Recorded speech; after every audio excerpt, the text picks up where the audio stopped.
श्रीपादराजं शरणं प्रपद्ये। सद्गुरुनाथ परमपिता परमात्मा श्री गोपाल बाबा महाराज की जय। श्रीपाद श्रीवल्लभ चरितामृत लेखमाला, लेखक क्रमांक 94। अन्नदान महत्व आणि संपूर्ण चरितामृत। दत्तभक्तांना जेवण दिल्याचे फळ श्री पळणीस्वामी सांगू लागले।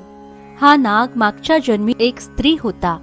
तिने एकदा एका दत्तभक्ताला जेवायला दिले। दत्त चटकन प्रसन्न होणारे। श्रीपाद श्रीवल्लभ संपूर्ण चरितामृत अध्याय 3।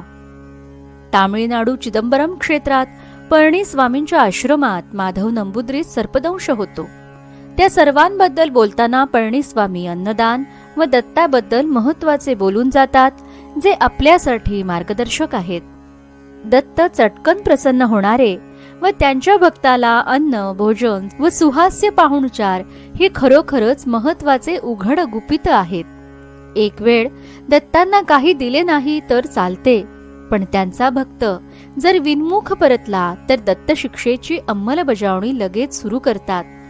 इतर दैवत ही शिक्षा रद्द अथवा सौम्य होण्यासाठी शिफारस रदबदली करत नाहीत। श्रीपाद श्रीवल्लभ कुरवपूर क्षेत्रात असताना त्या काळी अन्नदानासाठी अखंड चूल होती, जी श्रीपाद अंतर्धान पावल्यानंतरही श्रीपादांच्या आज्ञेनुसार 3 वर्षे अखंडपणे सुरू होती।